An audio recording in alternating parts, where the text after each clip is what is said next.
Buenos días a todos los que nos escuchan hoy y que están muy atentos para este tema que vamos a desarrollar en un tiempo aproximadamente de 1 hora relacionado con la diabetes.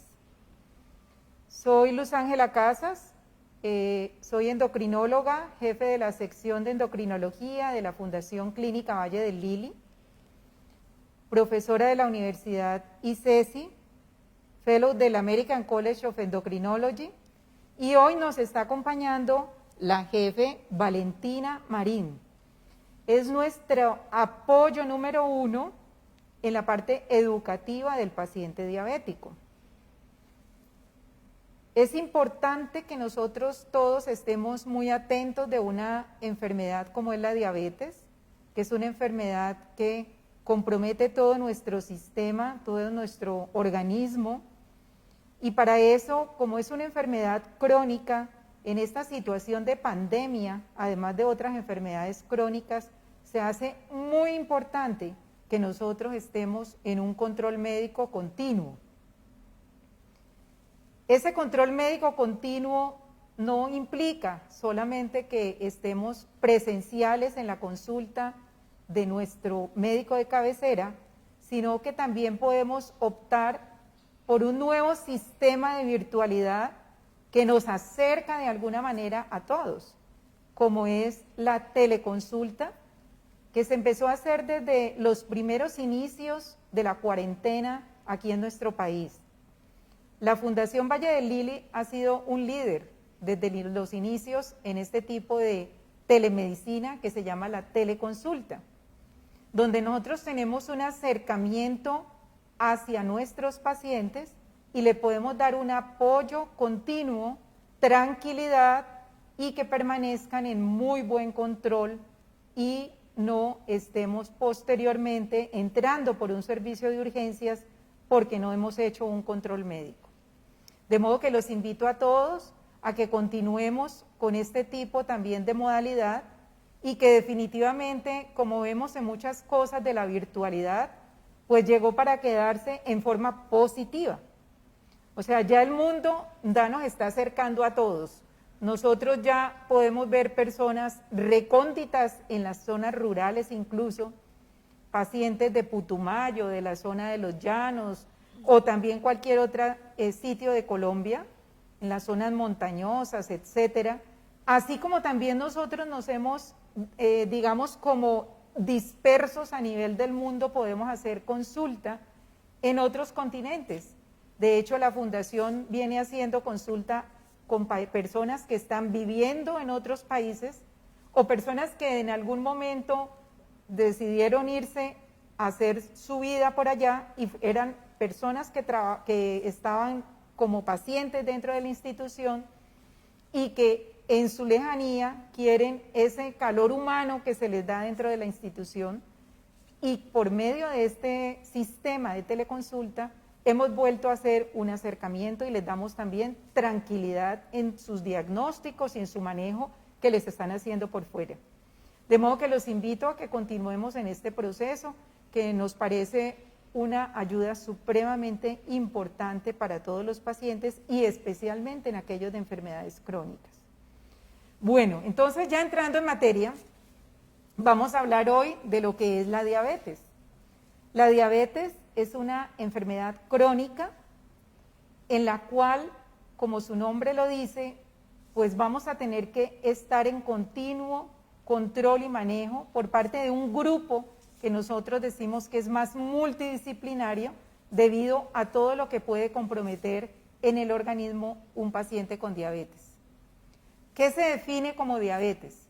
Diabetes es una elevación continua del nivel de glicemia en sangre y más o menos podríamos decir que ese tipo de compromiso pudiésemos haberlo prevenido en la gran mayoría de los pacientes diabéticos tipo 2, a diferencia de los diabéticos tipo 1, que ya vamos a explicar en qué se diferencia el uno y el otro.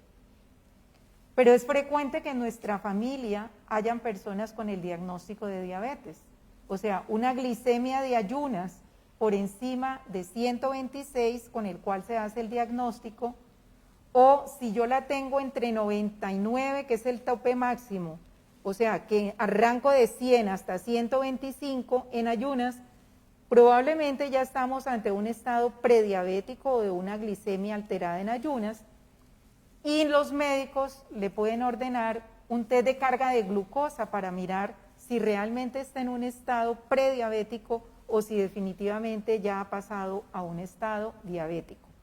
Cuando a uno le dan esa carga de glucosa lo que hace es que el páncreas responda para poder bajar ese nivel de glucosa que se está absorbiendo.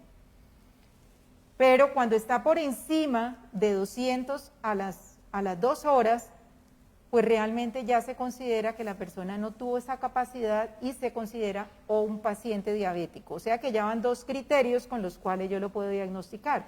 Uno, la glicemia por encima o igual de 126, otro que en el test de carga me dé a las 2 horas por encima de 200. Otra situación es que yo tenga síntomas. ¿Cuáles son los síntomas de una persona con diabetes? Los síntomas con una persona con diabetes son la sed frecuente, que le llamamos los médicos polidipsia, unos deseos enormes de estar yendo al baño a hacer la micción, o sea, orinar, que eso se le llama poliuria, y también se encuentra una sensación de mucha hambre al principio y posteriormente una baja de peso a pesar de que yo consuma alimentos. ¿Por qué se dará toda esa sintomatología? Ya lo vamos a ver en algo en la parte de fisiología que quiero comentarles. Entonces, como vimos, ya serían 3 criterios en el cual la persona tiene síntomas, pero además de eso, en cualquier momento del día yo le hago un examencito y le da 200 o más de glucosa. En esas condiciones ya tenemos 4 posibles formas de hacer el diagnóstico, y la otra es que me hagan un examen de laboratorio, que tomen que se llama hemoglobina glicosilada. La hemoglobina glicosilada es un examen que le mira a uno como un recorrido de su organismo durante 3 meses, un promedio de glucosa durante 3 meses, y si la hemoglobina glicosilada le da por encima de 6.5%, también entraría dentro del criterio diagnóstico de diabetes. Bueno, entonces ya sabiendo cómo podemos diagnosticarlo, tenemos que entrar a saber por qué se produce esa diabetes y cómo clasificarla. Tenemos que el paciente diabético tipo 1 es aquel paciente que generalmente puede ser niño o adolescente, ocasionalmente son personas en adultez mayor, en el cual por alguna circunstancia se da una respuesta inmunológica inadecuada a nivel del páncreas. Por ejemplo, me da una infección por algún virus, yo respondo defendiéndome como normalmente mi cuerpo está diseñado para defenderme de ese virus, y hago una reacción sobre la parte pancreática, y eso se llama una insulinitis, y daño la función de la célula donde normalmente se produce la insulina. O sea que ese es un diabético tipo 1 y por lo tanto, si no produce insulina, pues va a requerir insulina para su manejo desde los inicios de su diagnóstico. El diabético tipo 2 es una persona en la cual tiene producción de insulina, incluso a veces hasta elevada en las primeras etapas, pero hay una resistencia a la acción de esa insulina a nivel de sus células. Eso hace de que no vaya a poder entrar la glucosa dentro de sus células. Y aquí quiero que me acompañen para un gráfico o un monito que le llamamos nosotros, para dibujarlo y que me puedan entender. Esto no es que sea tan sencillo, pero trataré de que ustedes puedan verlo de una manera sencilla. Digamos que aquí existe un órgano que se llama el páncreas, que es un órgano que está localizado en la parte izquierda del cuerpo, hacia la parte posterior del abdomen, bien atrás. Es un órgano que tiene 2 tipos de funciones en el organismo. una función que le llamamos una función exocrina, que son las que le ayudan a uno a que, vamos a cambiar de lapicero, perdón. Una función exocrina, que es la que le ayuda a uno para todas las grasas, cuando uno se le ocurre comerse el chicharroncito y todas las cositas que sabemos, es la función exocrina del páncreas. Y otra función que es la función endocrina.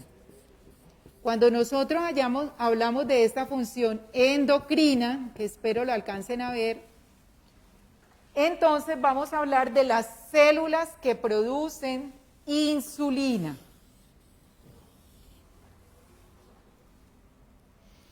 Estas células que producen insulina se llaman célula beta.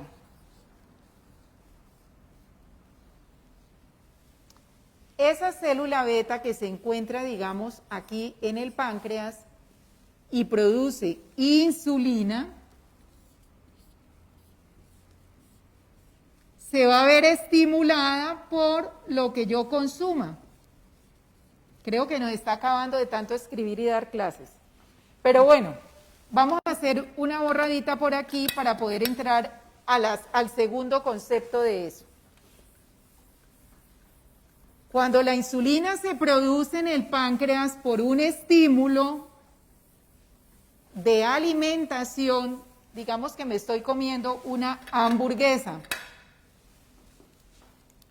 Entonces aquí está mi hamburguesa, mi comida. Cuando entra hay un estímulo que llamamos neural, o sea que el organismo detecta con sus antenitas en el intestino de que está entrando alimento y una carga de alimento.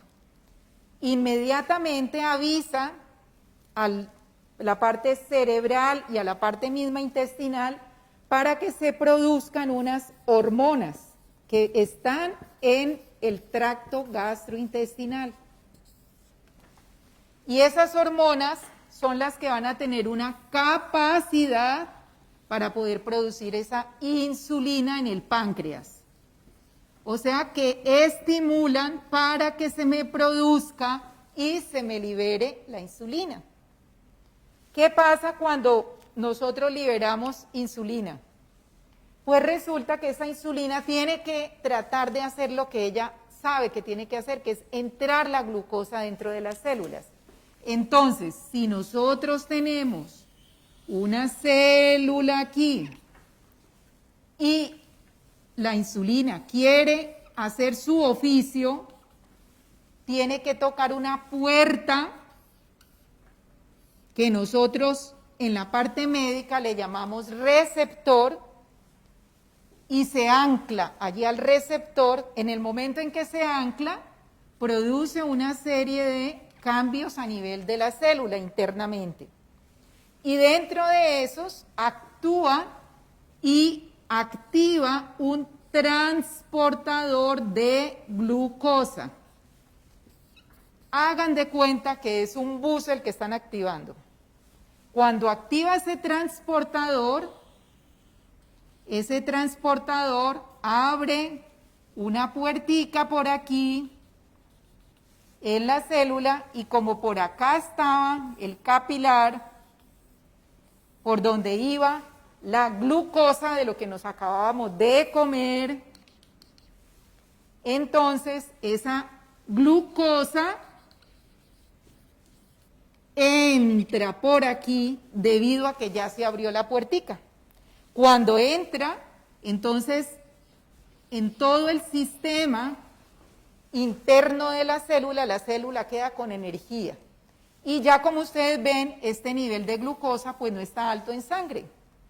Ya se empieza a normalizar porque gracias a esta insulina se logró entrar la glucosa dentro de la célula y empieza a tener toda la fortaleza de esa célula. ¿Qué pasa entonces con nuestro paciente diabético en el tipo 2? En la gráfica, aunque puede ser que se vea un poquito borronuda, en esa puertica donde se fijaba la insulina, hay resistencia a que se fije. Eso a nivel de todos los tejidos prácticamente que le llamamos, a nivel de músculo, a nivel de hígado, Entonces, como no se logra fijar allí, pues no hace el proceso de ayudar a entrar el azúcar de nuestros alimentos. Por lo tanto, la glucosa se eleva. Entonces, hay un mecanismo de resistencia, pero además de la resistencia, en el paciente diabético también existe una situación que hay una disminución de la, digamos, producción efectiva de la insulina. Entonces se juntan las dos cosas. Pero como lo vimos en la gráfica, esas hormonas que se producen en el tracto gastrointestinal por el estímulo del alimento también son deficientes. O sea que además ya llevamos muchas situaciones en las cuales se puede elevar la glucosa.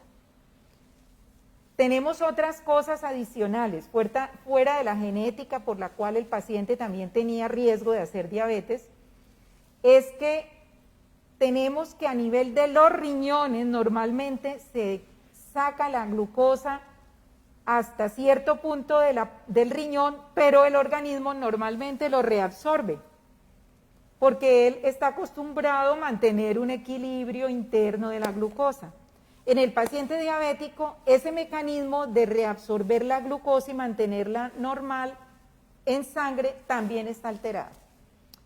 Entonces ya vemos que hay otros mecanismos adicionales. Fuera de eso, como hay resistencia, a nivel del músculo no entra bien la glucosa, a nivel de los tejidos, entonces permanece el paciente con la glucosa elevada. ¿Qué podemos nosotros hacer para mejorar esta situación? Entonces, hay varias formas de mejorarla que lo vamos a ver ahora con la jefe Valentina. En unos minuticos ya te suelto, Valentina, para que hables. Entonces, recapitulando, digamos que eso sería como la parte de la fisiología, como para que nosotros entendamos cómo es que funciona esto, y también para que veamos cómo es que una sola cosa no es la que le ocurre al paciente diabético, son múltiples puntos en los cuales pueden haber alteraciones, por eso hasta el momento no es una enfermedad que sea curable completamente, es muy bien controlable si uno está muy juicioso, muy adherido a todas las recomendaciones que ahora nos va a decir Valentina. Y pues de parte nuestra, cuando uno es paciente diabético, pues uno tiene que poner todo de sí, además de la familia, que pues de alguna manera también tiene que dar apoyo y lograr controlar entonces eso. Generalmente hay historia familiar de diabetes, también hay, en algunos pacientes han tenido diabetes gestacional y por ahí a los 5 o 6 años empiezan con alteraciones de la glucosa o franca diabetes. Si nosotros estamos con más peso, tenemos más sobrepeso o tenemos obesidad, tendremos obviamente más riesgos de presentar este tipo de situación de la diabetes. Cuando nosotros ya como médicos enfocamos al paciente y le diagnosticamos la diabetes, empezamos a hacer una serie de recomendaciones y un manejo muy multidisciplinario. Fuera de la nutrición, que es el pilar fundamental del manejo de la diabetes, que ustedes lo entenderán obviamente porque es, entonces también la actividad física, porque ya vamos a explicarles, puede mejorar la sensibilidad de esos tejidos a la insulina que nosotros mismos producimos. Y además hay una serie de medicamentos que se hacen necesarios. Por eso tenemos, digamos, un armamentario muy grande de medicamentos orales que el médico de ustedes de cabecera les podrá explicar cada uno cómo funciona, que esos medicamentos nuevos no producen en general hipoglicemia, los nuevos, y que además pueden controlarle muy bien la glucosa y algunos pueden protegerle el corazoncito, que es uno de los órganos más importantemente comprometidos en el paciente diabético, y también los riñones, que también son de una situación de delicadeza. La diabetes puede comprometer todos los órganos, cerebro, corazón, riñones, la parte neural, o sea, neuropatía periférica, problemas a nivel del sistema nervioso central, etcétera. Pero bueno, ya no voy a hablar tanto más de la diabetes porque creo que hemos abarcado las generalidades y los voy a dejar con Valentina Marín, quien es la educadora de nuestra área, y me gustaría, Valentina, que les hablaras respecto a cómo es ese enfoque que tú le das en la parte de educación a los pacientes diabéticos. Bueno, como ya la doctora pues muy ampliamente lo explicó y muy gráficamente, la parte pues de la diabetes, lo más importante en cuanto al manejo del tratamiento, los pilares para el manejo. La buena noticia de la diabetes es que es una enfermedad que es totalmente controlable y yo siempre le digo al paciente, usted es el que tiene el control, ¿sí? Eso es otra buena noticia de la diabetes. No es solo yo sentarme a esperar qué me manda mi endocrinólogo, qué medicamento me tengo que tomar, sino que yo puedo actuar. Entonces esa es una buena noticia, no es como otras enfermedades que tengo que sentarme a esperar. No, acá el paciente es el que actúa, aquí es el paciente es el que controla. Entonces eso va enfocado a los pilares de manejo. Uno de ellos, como lo decía la doctora, fundamental es la alimentación. La alimentación básicamente, vamos a hablar de unas bases de alimentación porque obviamente la parte nutricional debe ser tratada por el especialista que es el nutricionista.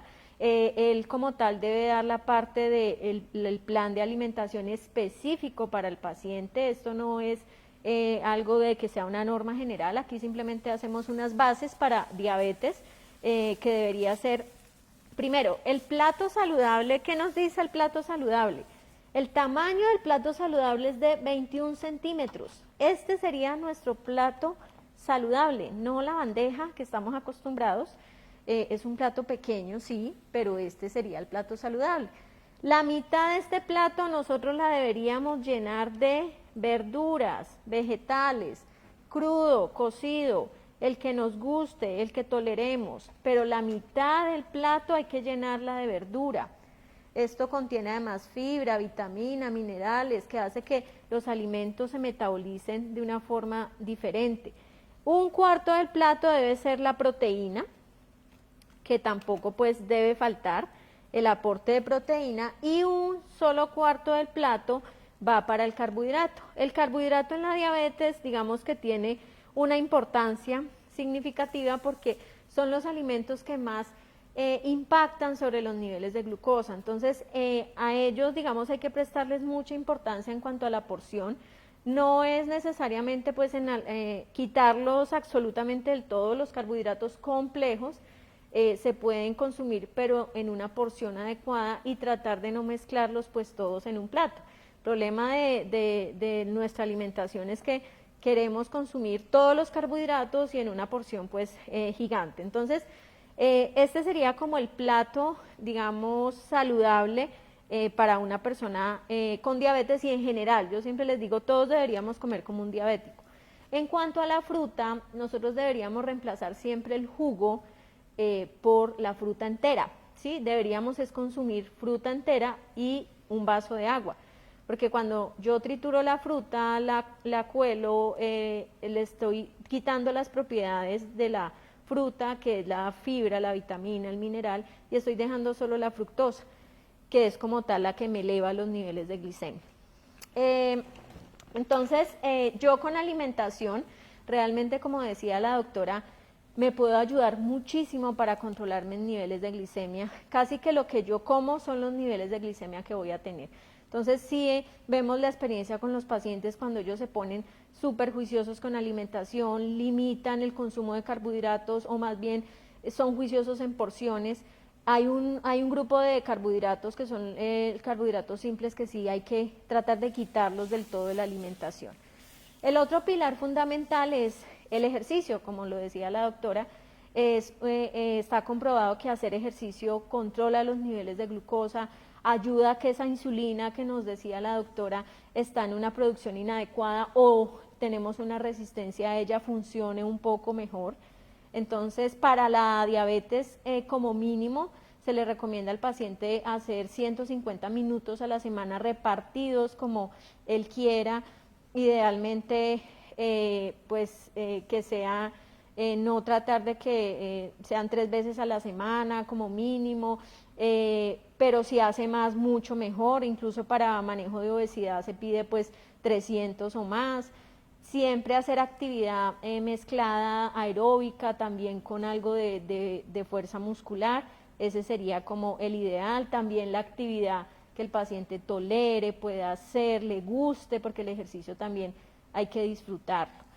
Otro pilar fundamental es la parte del tratamiento, obviamente, debe ser guiada con el endocrino, debe ser pues con una técnica adecuada. Por ejemplo, la inyección de la insulina, tenemos pacientes que así el doctor pues le mande el mejor medicamento, lo último que hay, si el paciente no sabe la técnica correcta para ponérselo, no sabe en qué horario ponérsela, porque es que en ese momento me tengo que poner la insulina.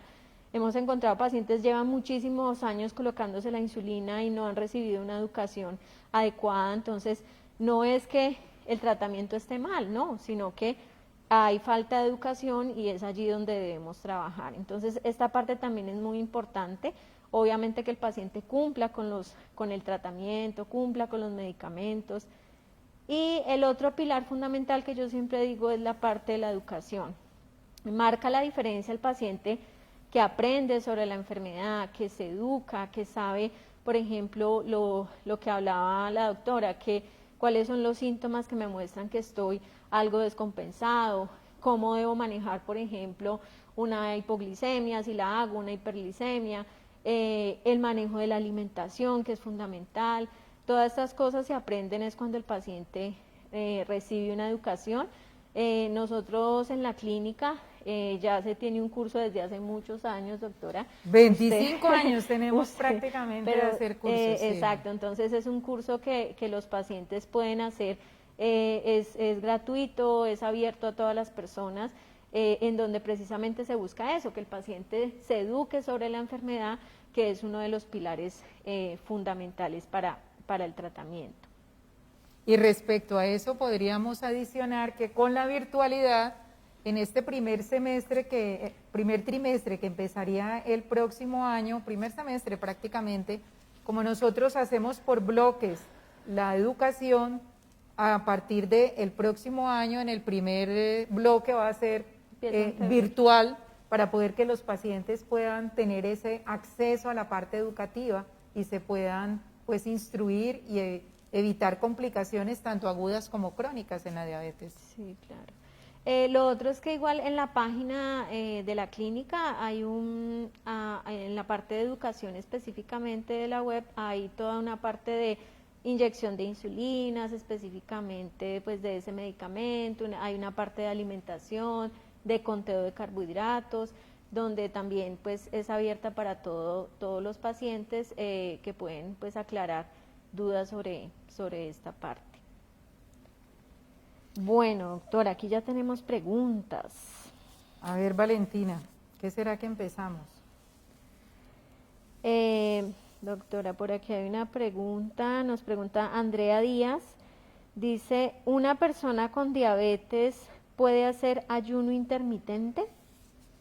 Muy buena pregunta. En estos últimos días, hace poco tiempo, te diría que un par de semanas, salió precisamente un artículo que nosotros le llamamos un ensayo clínico controlado respecto a los riesgos o no que puede ocurrir en un paciente diabético cuando se hacen ayunos intermitentes. Y el ayuno intermitente, ustedes si de pronto recuerdan en alguna parte histórica, pues también arrancó por aquella parte de las personas de cierto tipo de religiones que hacen ayunos prolongados y se veía pues cómo era su metabolismo en ese momento, y tal vez fueron las personas con lo del Ramadán que fueron más estudiadas por esa parte del ayuno intermitente. Pues resulta que uno no puede ponerse a hacer ayuno intermitente sin supervisión médica, primera situación. Segunda situación, el paciente diabético carga con una serie de situaciones internas en el manejo tanto de insulina como en el manejo de la glucosa, en el manejo de los ácidos internos que se producen, que lo hace un paciente de riesgo para que se haga autoformule un ayuno intermitente. Por lo tanto, en términos generales, según el artículo último que salió, que es un estudio clínico controlado, pues realmente no recomienda que un paciente diabético realice ayuno intermitente. Entonces yo creo que con eso terminamos contestando la pregunta, Valentina. Bueno, doctora. Aquí hay una pregunta, Cecilia Ahumán, desde Perú. Nos dice que ella, desde hace 2 meses, ella fue a emergencias y tenía una glucometría de 398. Que esto fue en pandemia, que inicialmente le iniciaron manejo con metformina, con 500, que luego le dijeron que 850, que la verdad ella se siente muy mal, que le duele mucho la cabeza y que ella está haciendo dieta juiciosa, que ha bajado incluso 4 kilos, pero que se siente muy mal. Bueno, generalmente cuando es de nuevo el diagnóstico de diabetes, o quiere decir que es como de primera vez que nos están haciendo el diagnóstico de diabetes, dependiendo del nivel de la glucosa, uno como médico puede determinar si se podría manejar con medicamentos orales o si es mejor empezar insulina al inicio y luego más bien ir pasando a los medicamentos orales. O sea, todo depende de las condiciones con las que haya llegado doña Cecilia a urgencias. Entonces, si es una situación como de descompensación, que es altamente probable que haya llegado, pues seguramente de pronto se hubiera sentido un poco mejor si le hubiéramos empezado insulina más algún medicamento oral y posteriormente con los automonitoreos, además de la parte nutricional, entonces podríamos ir retirando insulina y dejando algunos de los medicamentos orales. La metformina que ella nombra allí es una medicación que es, digamos, la primera línea, que aún sigue siendo la primera línea de manejo en los medicamentos orales para un paciente diabético. Sin embargo, tenemos otra serie de medicamentos que también ayudan y generalmente en esos valores altos de glicemia casi siempre empezamos 2 medicamentos, o sea, lo que nosotros llamamos terapia dual. Entonces, creo que esta paciente va a necesitar muy seguramente una intervención un poco mayor farmacológica de más cuidados. Respecto a la pandemia, ya que me hiciste acordar, Valentina, ese dato es supremamente importante. Todos es conocido que el Ministerio de Salud aquí y en toda parte del mundo, Organización Mundial de la Salud, coloca a los pacientes diabéticos como unos pacientes de alto riesgo de complicación de una enfermedad por SARS-CoV-2. Entonces, es importante que mantengan un control médico permanente y adecuado. La hemoglobina glicosilada, que es la que habíamos hablado al principio, de los controles pues, de promedios de glucosa adecuados, que debe ser menor de 7% en general, aunque habrá grupos de pacientes que uno pueda tolerar una o más elevaciones de un poquito más alta, diríamos, la hemoglobina glicosilada, en términos generales es menor de 7. Entonces, entre más se aleje del 7, o sea, si tiene 8, 9, 10, etcétera, pues más es el riesgo de complicarse, y cuando uno habla de complicación implica hospitalización, unidad de cuidado intensivo y un chance de más del 50% generalmente, cuando ya lo entuban a uno, de fallecer, ¿no? Entonces, es muy importante que en esta época de pandemia se mantenga bien controlado. Y el otro punto es que el mismo virus, el SARS-CoV-2, ya se han hecho múltiples también publicaciones durante este tiempo, que el SARS-CoV-2 también tiene una afinidad importante por el páncreas. Entonces, personas que no se conocían diabéticos empiezan la manifestación, además de todos los síntomas del SARS-CoV o la COVID, que ya sería la enfermedad como tal, también hacen elevación de glicemia, o sea, hacen estados hiperglicémicos, unas manifestaciones. Bueno, doctora, hay una pregunta de Andrés Olaya, dice, cuando me indican que tengo prediabetes, pero me recetan metformina, ¿puedo recuperarme para no desarrollar diabetes o significa que ya tengo diabetes? Adicional, ¿en cuánto tiempo? El estado prediabético, eso ha habido bastante, digamos, como controversia respecto a si se maneja o no se maneja con medicamentos. Lo primero es que el pilar fundamental, como lo decía Valentina, en el paciente diabético, que es nutrición y ejercicio es el mismo pilar fundamental de manejo de una persona prediabética. Los estudios han mostrado, los estudios clínicos han mostrado a largo plazo que se han hecho, que definitivamente la parte de nutrición y la parte de actividad física son el número uno, que comparado con algunos medicamentos como la metformina y otros que ya tienen estudios con el paciente prediabético, pues son mucho mejor la nutrición y el ejercicio que la misma medicación. Hace un mes aproximadamente salió también una publicación, porque es que en la medicina todo es cambiante. O sea, ustedes de pronto cuando el doctor le colocó la medicación de la metformina estaba basado también en unos estudios clínicos que recomendaban que en el paciente prediabético también se pusiera metformina en el estado prediabético. Eso no quería decir que lo iba a revertir a no diabético, sino que era un adyuvante, digamos, para el manejo de su glicemia. Hace un mes, como digo, más o menos salió otra publicación donde está borrando lo que anteriormente estábamos utilizando, demostrando que definitivamente sigue siendo la nutrición y el ejercicio los pilares fundamentales. De inicio. Prediabetes. Bueno, acá hay una pregunta, Caterine González, dice que se hizo un chequeo médico hace una semana y le salió una glucosa 1046. Bueno, es muy complicado, pero no sé, de pronto bueno, lo no vuelvan a sé tomar. si de pronto el 1046 era en miligramos por decilitro, pues no sé, pero una glucosa en 1046 ambulatorio no la he visto. O sea, ambulatorio quiere decir que uno en la casa tranquilo, sentado, tenga 1046, no. Es altamente probable que haya sido un error en laboratorio y que va a tocar volverle a realizar. 1046, esos pacientes están con una sintomatología severa de estado hiperglicémico y están en un servicio de urgencias con todas las medidas de urgencias para poder mejorarlos. Entonces yo creo, Caterine, que por favor se repita nuevamente más bien la glicemia y que su médico le ordene la glicemia y una hemoglobina glicosilada, que serían los dos exámenes como de base que podrían repetirle, ¿no? Sí, bueno, doctora, hay una pregunta, Andreita Solar te dice, buen día, la diabetes por esteroide, prednisolona, ¿se debe manejar con insulina o con metformina? Buena pregunta, muy buena pregunta. Pues resulta que en algunas enfermedades médicas de la parte reumatológica y otro tipo de, digamos, patologías, los médicos nos vemos abocados a utilizar el esteroide. El esteroide es hiperglicemiante, o sea, eleva la glucosa, es uno de los medicamentos que puede elevar la glucosa. Depende del nivel de esteroide que se tenga manejando. Cuando uno está hospitalizado y le están poniendo esas quimioterapias o está hospitalizado por un tumor X y le están poniendo una dosis muy alta de esteroides, allí lo manejamos con insulina.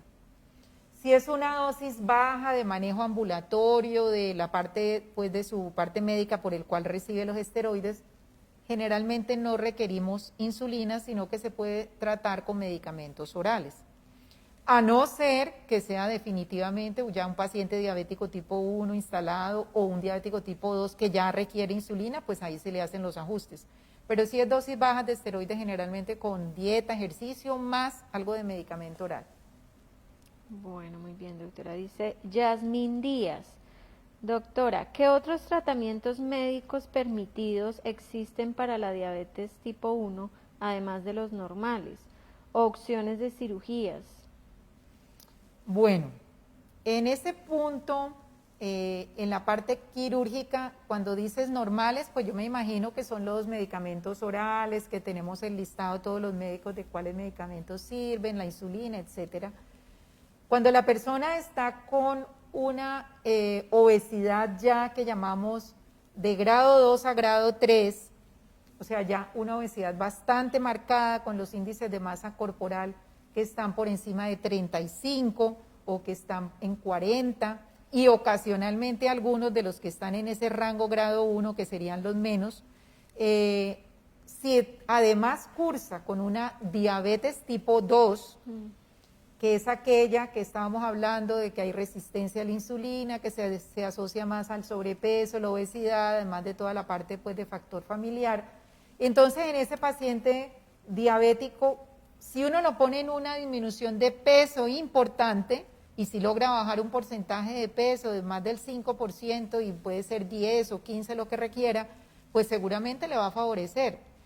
O sea que si una persona tiene 37 de índice de masa corporal, que es una obesidad importante, y yo no, ya tengo todas las cosas con lo que lo he manejado, o sea, la parte nutricional, ejercicio, medicamentos, y el paciente aún persiste y la diabetes se hace francamente, pues manifiesta en esa persona, si yo le bajo de peso mucho más y lo logro acercar a unos valores de índice de masa corporal de sobrepeso no más, pues seguramente va a disminuir el nivel de glicemia y puede revertir ese nivel de glicemia.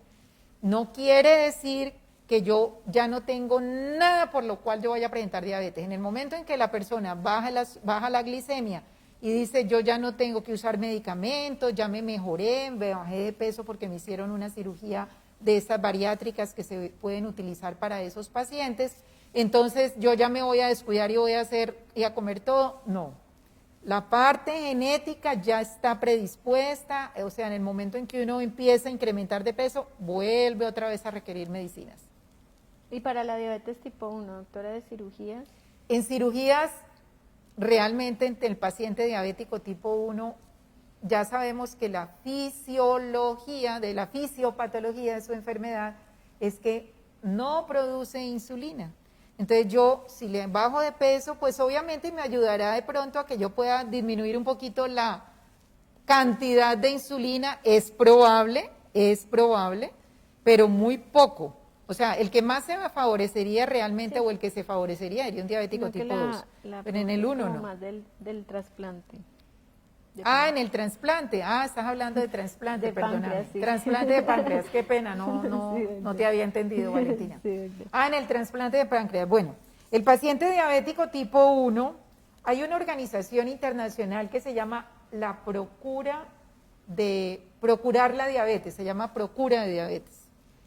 Esa es una organización de múltiples, países con investigación, en el cual desde hace muchos años, yo recuerdo que estuvimos allá en la Universidad de Miami, donde el doctor Camilo Ricordi, que es un pionero en la parte de trasplante de islotes y también hace mucho trasplante de páncreas de órgano sólido, donde nosotros pues vimos, totalmente todos estos procesos.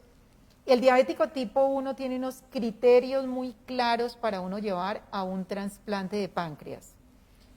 La mejor respuesta la da cuando el diabético tipo 1 se le hace un trasplante que se llama riñón-páncreas, porque ya está comprometido de los riñones, entonces se hace la cirugía del riñón y se aprovecha de una vez y se le hace un trasplante de páncreas de órgano sólido. Con eso, obviamente, si ya tenemos un páncreas nuevo que me está produciendo insulina, pues ya toda esa parte del manejo necesario de insulina pues debería de irse a cero, porque ya tengo un nuevo páncreas.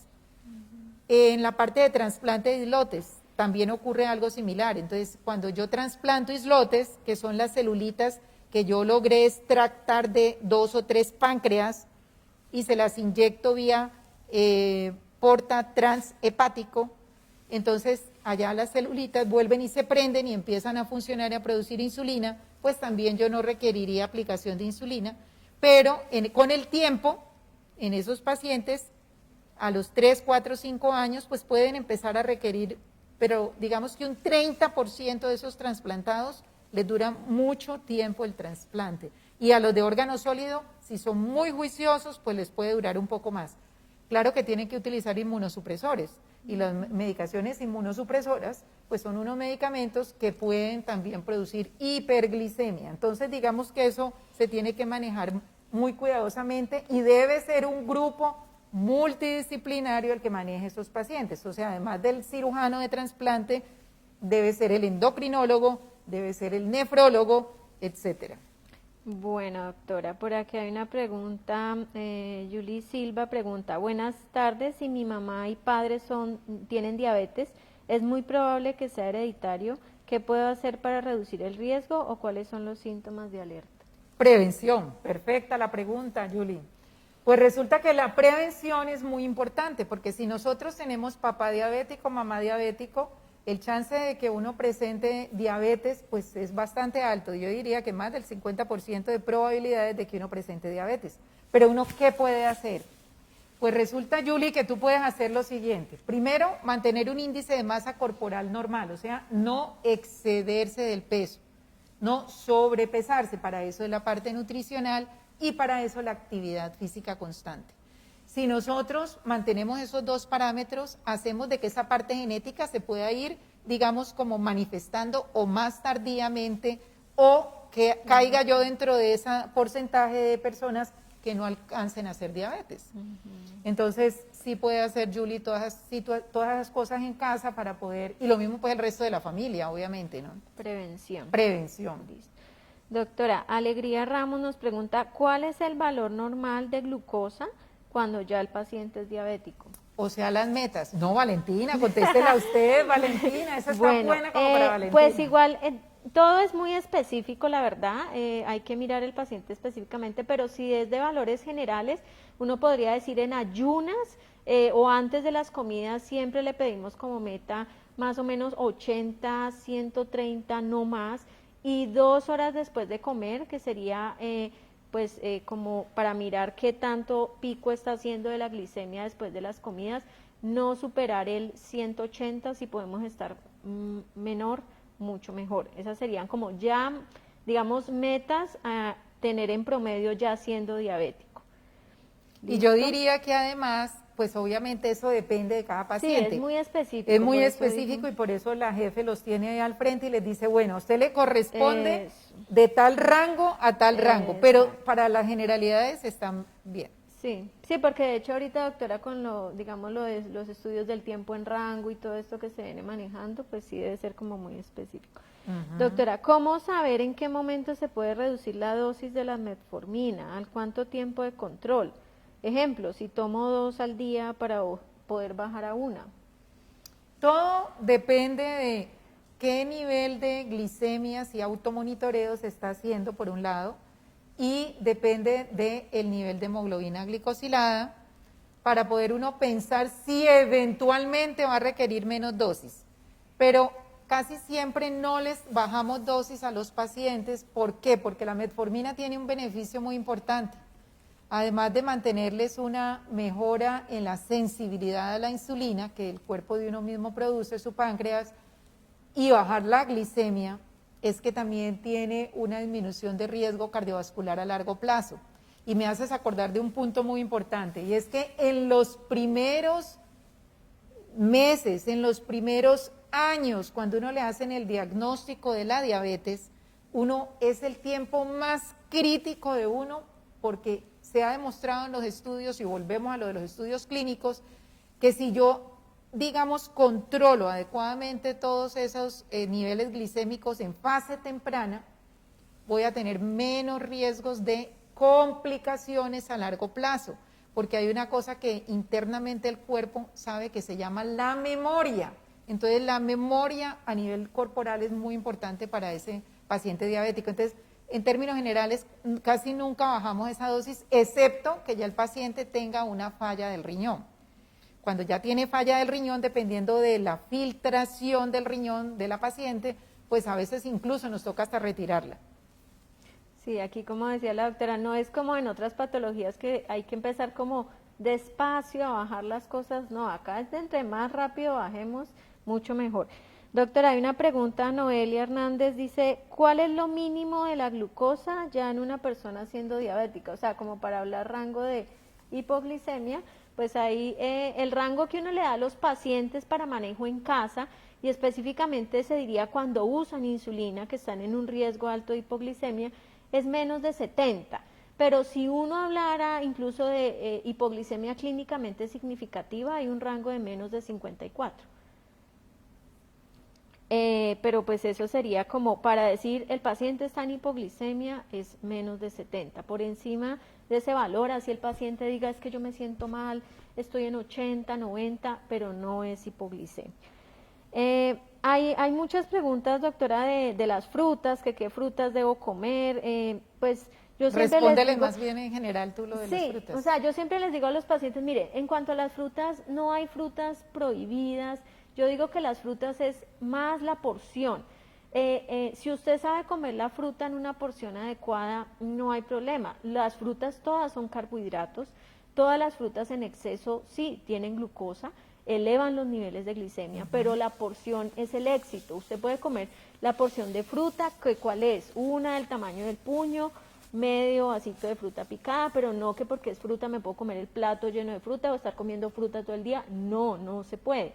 Lo otro es que sí deberíamos idealmente consumir frutas pintonas o verdes, porque entre más madura, más fructosa tiene, o sea, más azúcar, y más nos elevan los niveles de glicemia. Los alimentos tienen algo que se llama índice glicémico, y es la capacidad de elevar rápidamente los niveles de azúcar, y las frutas, digamos, maduras, pues tienen esa capacidad. Pero hay frutas que yo encuentro que tienen índice glicémico alto, pero la respuesta glicémica también es muy específica. Cada paciente, yo no le puedo decir al paciente es que el banano, usted no puede comer banano. Entonces, la respuesta glicémica también hay que revisarla. Es probable que a un paciente el banano no le suba tanto como a otro sí. Entonces, hay que mirar y el éxito está en la porción. Se pueden comer en general todas las frutas, mejor pintonas o verdes, y en la porción adecuada, que es una fruta pequeña. No sé, doctora, a ver, habían esas como... Ah, bueno, nos preguntan que dónde se puede averiguar sobre el curso. Para el curso que arrancaríamos más o menos en febrero del año entrante, se va a estar dando información en la página de la clínica, valledelili.org, ahí está toda la página, toda la información sobre el curso, que sería pues virtual como dijo la doctora. ¿Qué más se nos escapa acá? No, yo creo que ahí ya estamos. Bueno, dice, buenos días, Luz Estela González. Buenos días, mi padre es diabético y él antes era con pastillas, después lo operaron del corazón y en el tiempo que estuvo en la clínica le aplicaron insulina y quedó con insulina. ¿Él podría volver a las pastas? Bueno, hay pacientes que durante las etapas de hospitalización, la gran mayoría nos toca manejarlos con insulina y más una cirugía mayor, pues como es una cirugía cardíaca. Todo depende de cómo vaya evolucionando en el posquirúrgico, cómo sean los automonitoreos, para poder saber si eventualmente los puede uno, digamos, retirar de insulina y irles colocando gradualmente algunos de los medicamentos que son muy protectores de la parte cardiovascular que tenemos ahora, digamos, disponibles para el paciente diabético tipo 2, ¿no? Sí, para ayudar. Bueno, pues yo creo que es muy importante que hoy recordemos que es el Día Mundial de la Diabetes, que se celebre este tipo, digamos, de patología así en el mundo. ¿Por qué? Porque es que es una patología demasiado abundante. Hay demasiados pacientes diabéticos en el mundo. La IDF el año pasado puso 463 millones de pacientes diabéticos en el mundo y se calcula que ahora ya deben ir por ahí unos 500 millones de pacientes diabéticos en el mundo. Y Colombia, particularmente, tiene una prevalencia más o menos del 8%, y si uno multiplica por el último censo del DANE, que somos 50 millones y pico de pacientes, de personas en Colombia, multiplíquenlo a 8 por 5 nos da 4 millones de pacientes probables diabéticos en el país. Y el subdiagnóstico. Y el subdiagnóstico, porque es que el 50% de los pacientes diabéticos no se diagnostican. Y cuando se diagnostican, el 50% están en tratamiento. Y de ese 50% que están en tratamiento, 30, 40% llegan a metas. O sea que los invito a que se pongan muy juiciosos todos los pacientes diabéticos, los familiares de los pacientes diabéticos, a prevenirse para poder evitar que les dé la diabetes, y que cuiden también a la gente que está conviviendo con ustedes, pacientes diabéticos, para poder que salgan adelante y evitemos tanto las complicaciones agudas, que son la hipoglicemia y la hiperglicemia, y las complicaciones crónicas, que son el compromiso de la retinopatía, la nefropatía, la neuropatía, la enfermedad del corazón, que es la que más mata al paciente diabético, que es la enfermedad cardiovascular. O sea, más del 50% de los pacientes diabéticos pueden tener una enfermedad cardiovascular y esa es una primera causa de muerte. En Colombia también sigue siendo la enfermedad cardiovascular y la diabetes como tal está entre las primeras 10 causas de enfermedad, de mortalidad en nuestro país. Bueno, yo los invito a que nos sigan a nosotros aquí en la parte de endocrinología, los invito, somos 5 endocrinólogos del área de endocrino, tenemos la jefe que nos ayuda en la parte de educación y tenemos una nutricionista que también está permanentemente con nosotros y bueno, y nos colaboran obviamente todo el departamento de fisiatría, de psicología, de psiquiatría y en los cursos pues también nos acompañan todos los que son personas que tienen que ver con las posibles complicaciones, todos los médicos que nos ayudan con las posibles complicaciones del paciente diabético. Y esperamos vernos posteriormente en alguna otra reunión y que podamos pues darles un poco de nuestro conocimiento, ¿cierto, Valentina? Sí. Ok. Muchas gracias a todos. Muchísimas gracias.